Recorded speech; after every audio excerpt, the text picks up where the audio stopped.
Fred Lisée, je suis expert en tourisme d'aventure immersif depuis 17 ans. J'ai créé plusieurs initiatives dans le voyage, et notamment le New Explorer Challenge, le NEC. Depuis 5 ans, je challenge environ 1000 étudiants par an pour construire en équipe des itinéraires de voyage positifs. Et cette année, la thématique principale était le voyage bas carbone avec le partenaire Alibert Trekking. Donc l'idée, c'était de construire un voyage en Europe, en train.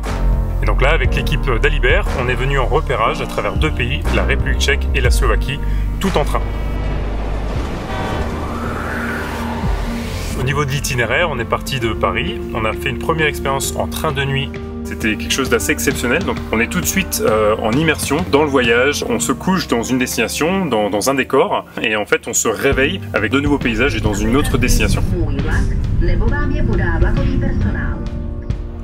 Donc on vient d'arriver à Prague, la capitale de République tchèque, et on commence le voyage immersif. Dobrý den a vítejte v Praze. Pour moi, le slow travel, c'est avant tout de s'ancrer dans un territoire et pas forcément courir après des sites touristiques et de rester plus en immersion dans une région. Je pense qu'il faut vraiment réussir à changer un peu sa perception du voyage et plutôt le voir comme une opportunité, une chance de s'ouvrir au monde. Je pense sincèrement que c'est vraiment avant de partir qu'il faut réussir à modifier un petit peu son imaginaire de voyage.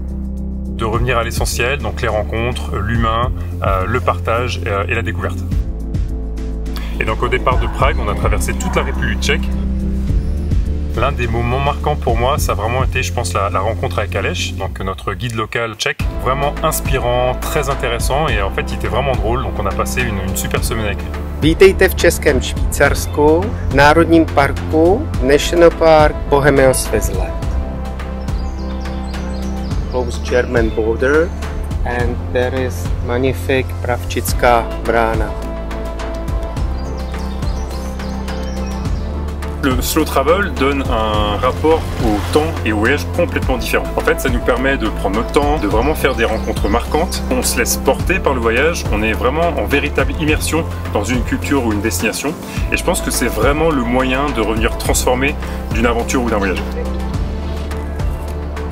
For guiding, it's nice to meet people from all the world. I love to connect history, nature, architecture, tradition together and tell new person, new friends actually, who is visiting my nice park.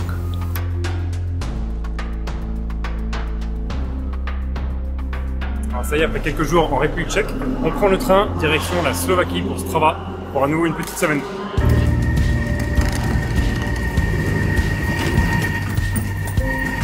Et pour moi en fait le solo travel c'est vraiment une combinaison de 3 facteurs.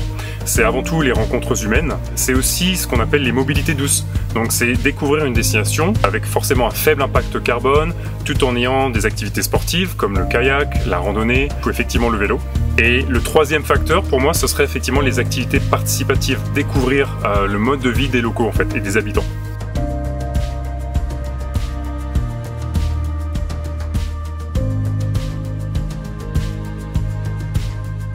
Le paysage de la Slovaquie est très varié. Nous avons les plaines au sud et à l'est, puis au milieu et au nord, ce sont des montagnes, comme par exemple les Tatras. Puis il y a beaucoup de lieux magiques, comme le lac de Popradské ou le lac Vert.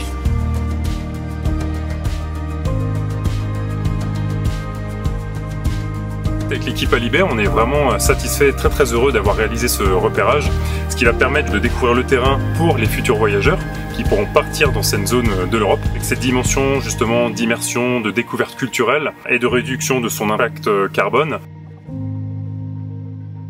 Je pense que globalement, ce qui est important, c'est de voyager en conscience.